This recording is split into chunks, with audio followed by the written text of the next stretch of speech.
Every day, every single day, things are happening in the world of deals and deal makers. And there's never enough time to keep up with every company, transaction, announcement, or whatever. It's just exhausting. And we have a new product to help fix that. This is Axios Pro Deals, a new premium subscription product bringing you tailor-made insights like never before. For the last 5 years, Axios has helped deal professionals navigate the whole deal landscape with Pro Rata. With Axios Pro Deals, we're diving deeper into the industries that matter most to you. You just want stories on fintech? There's a newsletter for that. MedTech deals? We've got you covered. The future of retail? We'll guide you. With Axios Pro Deals, you're going to be getting all of this industry-specific insight and expert analysis at a level you simply can't get anywhere else.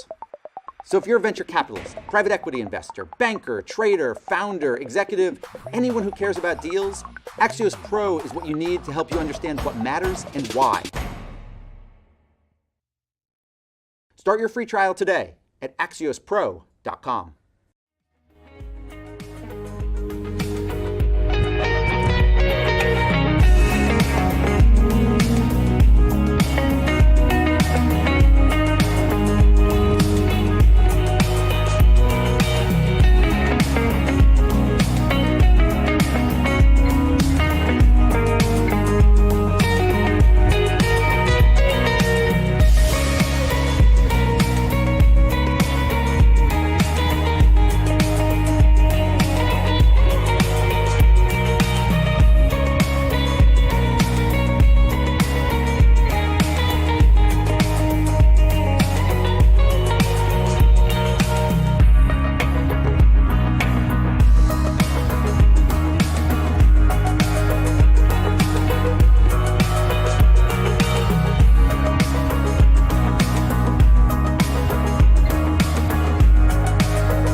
Welcome to our Axios Vitals virtual event on addressing mental health and well-being in the healthcare workforce. I'm Maya Goldman, healthcare policy reporter for Axios Pro, and I'm coming to you today from Washington, D.C. Welcome to our audiences on Facebook, YouTube, Twitter, LinkedIn, and on Axios.com. You can join the conversation today on Twitter with @Axios and hashtag Axios Events. Over the next 30 minutes, I'll be joined by my colleague, Tina Reed, and we'll examine ways to address burnout and improve employee well-being in the healthcare industry. Our first guest is the Congresswoman from Virginia's 2nd Congressional District, Jen Kiggins, joining us today from Virginia Beach. Welcome, Congresswoman. Thank you very much for having me on today. We're so glad to have you here.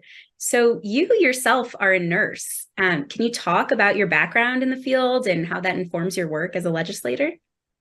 Yeah, so I'm actually an adult geriatric primary care nurse practitioner. That's what I'm certified as. And I was a nurse, I got my RN, BSN, and then went to a master's program to become an adult geriatric nurse practitioner. And I've had the opportunity to practice in many fields that deal with older adults, long-term care, assisted living. I've done some time in memory clinics, in memory care, and most recently in primary care, which I love, and also rehab, loved that as well. But and did some home health and hospice time too, which was great because I was able to go into people's homes. But It's just been an honor and a privilege to take care of our greatest generation, to partner with them and their families and caregivers to be able to provide for the best healthcare and the best quality of life that they can have in their golden years. And as a legislator, this has helped me on the state level. When I was a state senator, we did a lot of things with nursing home reform. And during COVID, it was so challenging because we were dealing with things like isolation issues and how could we, safely get visitors into facilities and even things like clergy visits. How could we ensure patients had the right to that? And then we've always been working on things like nursing workforce challenges. That was something I did on the state level. And I'm excited to do it again in Congress and have already, begun to do some things with that. But being an advocate for healthcare providers, as well as my patients, as well as their caregivers and families, has just always been a great honor. Yeah. So as you alluded to, it's no secret that many nurses experience burnout and mental health struggles. It's a very difficult job. And a recent survey from AMN Healthcare found that nearly 1 in 3 nurses said they'll likely leave the profession due to pandemic-induced burnout. So what has gone so wrong? What are the root causes of this, in your opinion? Yeah. In my opinion, I think, nurses have been really asked to do a lot over the past couple of years, especially during COVID, in circumstances where we didn't really know. There was a lot of unknowns, especially in the beginning. And even when we realized, how we could safely treat COVID patients, it was still a lot, wearing PPE, showing up to work and dealing with patients that were in isolation and dealing with their families and caregivers, and a lot of unanswered questions. So it was challenging for a long time. And I think nurses leave jobs because they're overworked. A lot of times they're tired, right? We've asked so much of them. They're overworked and sometimes they're underpaid. And that's why, I've left jobs in the past. That's why I think a lot of we hear about nurses leaving the workforce now. We need to think about the quality of life for our nursing workforce. What does that look like? Making sure their work environment is safe, making sure there's enough nurses there so that there can be, other people to share the workload with so that the workload is lighter. Making sure we're just really being mindful of quality of life issues. And pay is important too, but how can we be advocates for them? I think especially now we're challenged because we don't have as many nurses as we wish we did. People have gotten out since COVID. It was a problem before COVID, but COVID kind of exacerbated the problem. And more nurses, yes, are thinking of retiring or going into nursing jobs that maybe are as educators or that are not direct patient care. So we still need to find ways to incentivize people to go into that profession. It's a wonderful profession. There's nothing more rewarding than providing that level of healthcare, but a lot of different challenges we need to be mindful of to be protective of that workforce. Yeah. What can Congress do specifically to sort of to alleviate some of these concerns? Yeah. It has to be a mixture between not just Congress, but there's a lot of work to be done on the state level and different states. And just coming from the state legislature, I can speak to that a little bit. We've seen, especially for advanced practice nurses, implement people like nurse practitioners who have advanced practice degrees to be able to practice to the scope of their degrees and their certifications. That's something we've come a long way in Virginia. We have some avenues for independent practice authority. I'd like to see all 50 states provide those avenues because there are many, many nurse practitioners who can practice autonomously and who have lots of experience, sometimes more than the physicians and other healthcare staff. So it would be wonderful to be able to allow them to practice to the full extent of their certifications, especially in some of the challenged areas like rural healthcare. And I think of other places that need healthcare staff right now, mental health care. We don't have enough mental health care providers to treat the amount of patients that we need to be treating. So I think that's one way for state legislators really to get involved. I think of things like expanding nursing scholarships and how can we incentivize just financially for young men and women to go into the profession of nursing. As a Navy veteran, I think of how can we incentivize people like our corpsmen and people who may have served in the healthcare profession in places like the military. How can we make that transition easier if and when they decide to get out of the military? If they want to transition to healthcare professions, how can we make that transition easier? How can we work with spouses of military personnel who sometimes move from state to state and make sure that we are, relieving the burdens of transferring licenses and things like that. So I think there's things we can be mindful of state level, working on those same issues on the federal level. But there needs to be, I'd love to see more nurses participating in government so that we can get some of these things done on all those levels. Yeah, got to recruit some coworkers. You recently introduced legislation on a federal level to remove some of those barriers to advanced practice nursing. Tell us what's in the bill and why you feel that that's important to do on a federal level too.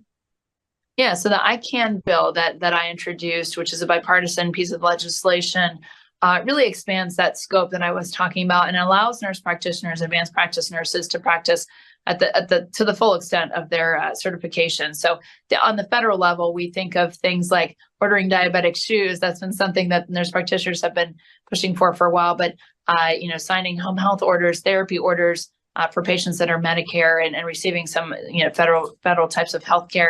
It just really expands that scope. Now it takes into in mind the state restrictions. So if you are in a state where autonomous practice isn't authorized yet, then it doesn't supersede the state's laws, but it really just expands what we can do on the federal level for patients that are covered under federal health care. Yeah. And you're also one of the vice chairs of the newly relaunched Congressional Nursing Caucus. So aside from this bill, what other kinds of policy and legislation does the caucus plan to tackle this Congress?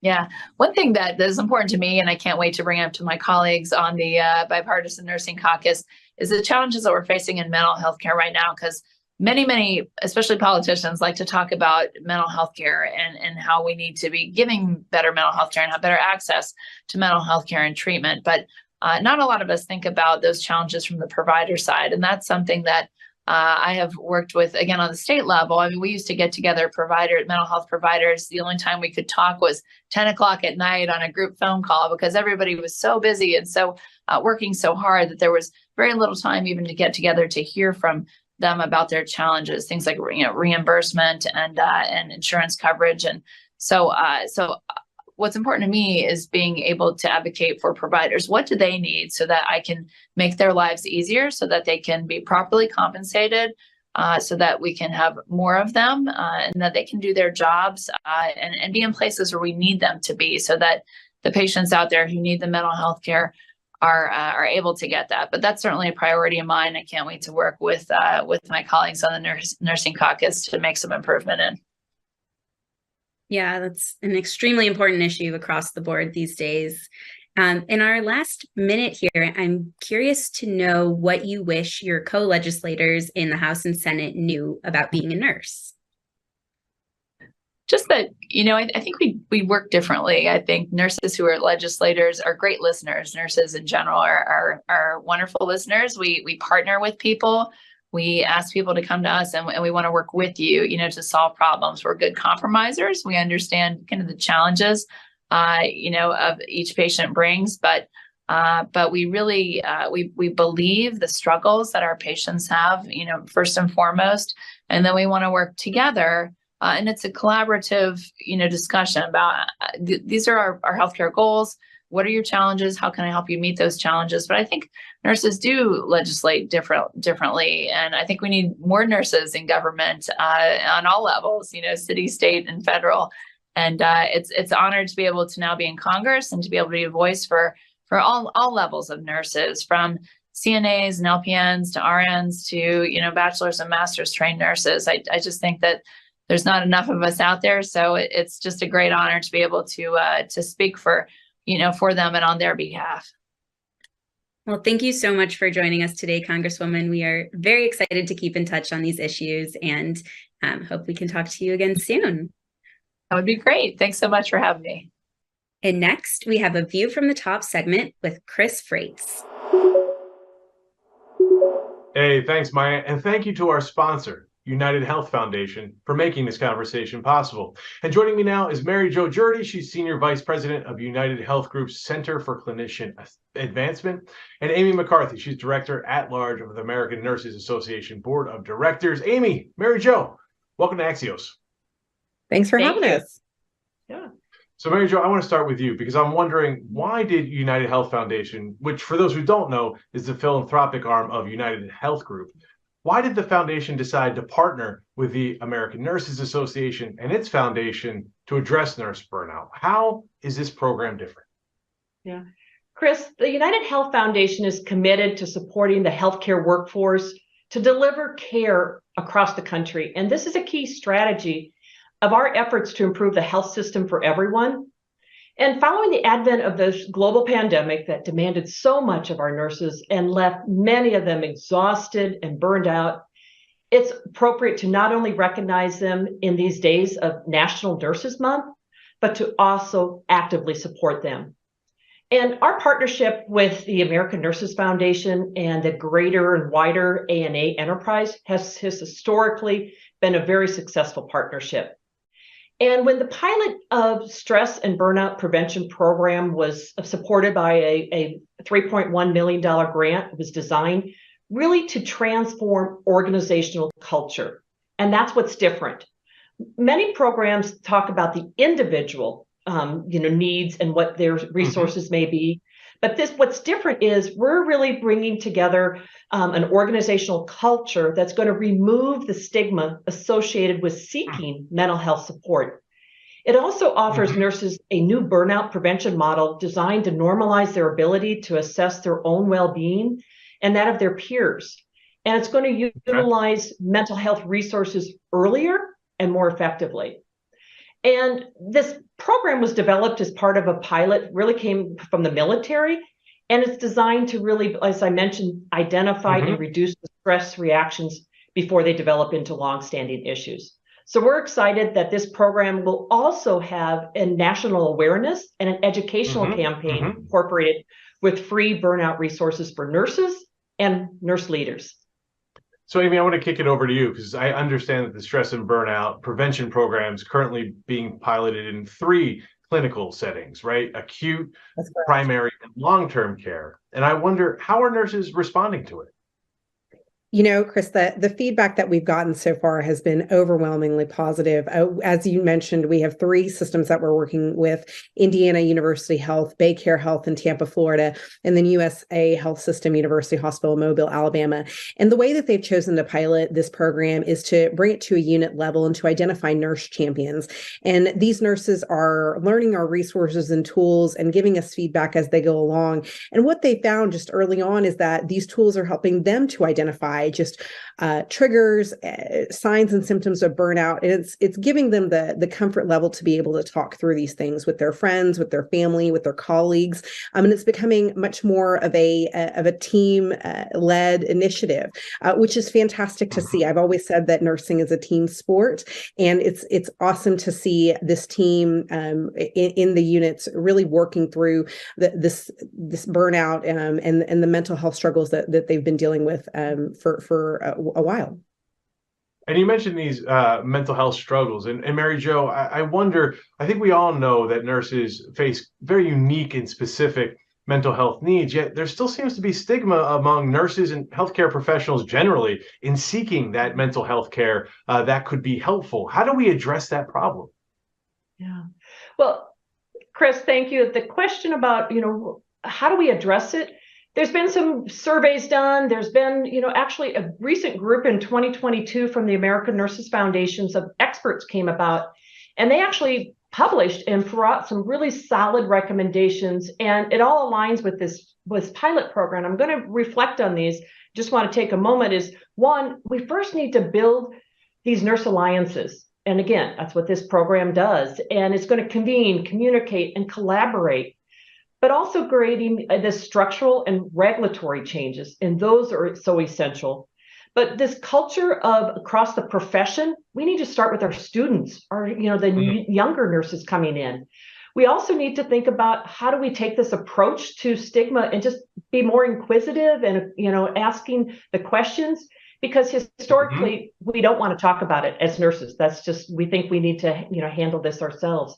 But the last is, creating a recognition for the organizations that do a phenomenal job of recognizing and bringing burnout solutions within their organization. So everyone Okay. really needs to participate in this opportunity to reduce the burnout for our nursing profession. And everyone needing to participate brings me to my next question, Amy, which is, once this pilot ends, will it be shared across the country?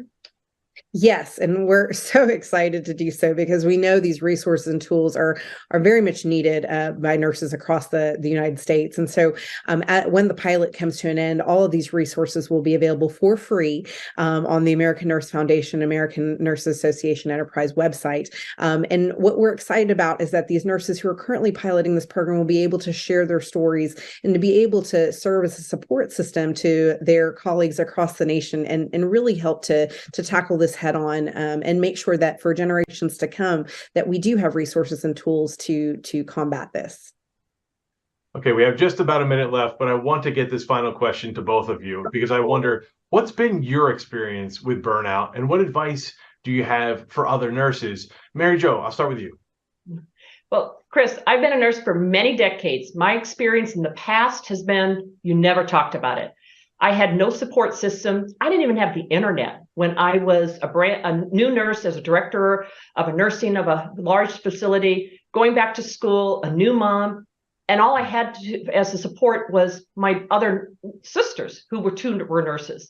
But what's different now and what I see my experience of what I'm hopeful for is we're now are talking about it. We have support systems within their organizations across the country. So that is my advice is raise your hand, support your peers, and really think about the advocacy that we can all do across the nation for our profession. Amy? Yeah, well, I have to echo what Mary just said. I talk about burnout and mental health all the time in my day-to-day work with nurses because I realize it's so important to normalize this conversation. So I talk about with my leaders, I talk about with my staff because I want them to know it's okay to not be okay, but I want them to know that there's resources and that there's a support system for them. And so that's my advice, and it really mirrors what Mary Jo said: is that we need to talk about this more because it's the only way we get a handle on this, and it's the only way that we know to help each other and to make sure that the nursing profession is stronger for years to come. All right, we have to leave it there. Mary Jo Jurdy and Amy McCarthy, thank you so much for joining Axios. Thank you. You're welcome. Thank you. And now over to Tina Reed. Thanks, Chris.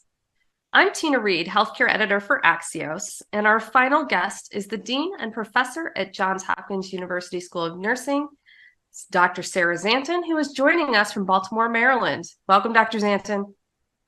I'm so happy to be with you. Well, I would love to start this conversation with a part of the discussion that I think we often jump over, which is why people are in this profession to begin with. And I understand that you began your career in the nursing profession. Could you start just by talking about how did you get into this career, what the appeal is for young nurses? Well, so my beginning was unusual. I was actually a lobbyist on Capitol Hill, and my job was taking nurses around Capitol Hill, talking to policymakers. And as I listened to what they did was so much more interesting and meaningful than what I did. And so I started volunteering at a free clinic. I think that there are many paths to nursing. Here at Johns Hopkins, many people come from the Peace Corps, or they've been teachers, or they've volunteered at a hospital. There's so many different pathways to nursing, and what they all involve is being able to touch other people's lives, either in a preventive way or at people's worst days in their lives, and being able to solve problems. And so obviously we're here today to talk about the issue of burnout. And a lot of times we talk about this in the context of the pandemic, but this is not a product only of the pandemic. So could you walk us through how did we get to where we are today, where we see such big numbers when it comes to healthcare professionals dealing with burnout in their day-to-day life? Sure. And so being a true academic, I might argue just a little bit with the term or turn it around a little bit, because burnout tends to sound like an individual issue. And there are broad structural and systemic factors that lead to more burnout. So when someone is burned out, it's as though they have symptoms of depression and other things that are very individual and impact that individual and their family. But we like to talk about the structural and systematic factors, such as there not being enough nurses, for example, on a unit or in a clinic or in a school or in a prison, for example. And it's really important. The countries that hire more nurses and have more nurses per person do better in terms of this word burnout. Also, our health system is very acute focused compared to other countries. We spend a lot more money per person on the medical system, but we have some of the worst health outcomes. And that's partly because it's so acute care focused. If we had a system that was much more preventive, we would probably have enough nurses the numbers that we have, and they would be less have symptoms, to use your term, of burnout. How did the pandemic really contribute or accelerate this problem that we've seen with, I guess, the widespread systemic concerns about nurses' mental health and how they're handling the pressures of the workforce?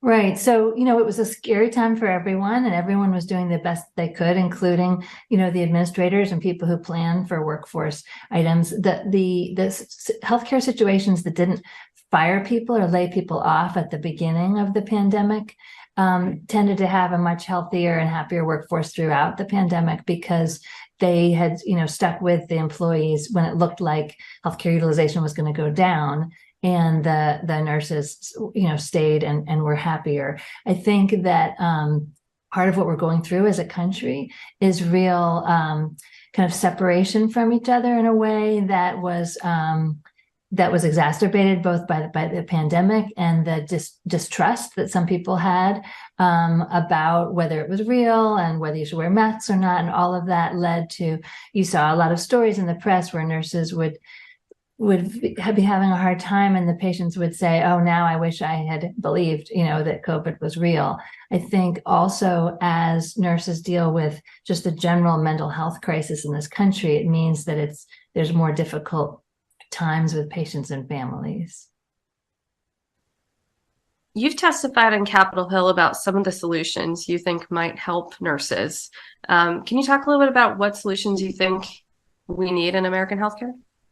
Yes. So first of all, I think, as I mentioned before, that we need a more preventive health system, and I'm happy to talk about ways to do that. If we do that, then we have one nurse for every 83 Americans right now, and that would be enough if we had a true population health focus. The second thing is we need more nurse faculty. We don't think about that often, but the nursing shortage is actually a nursing faculty shortage.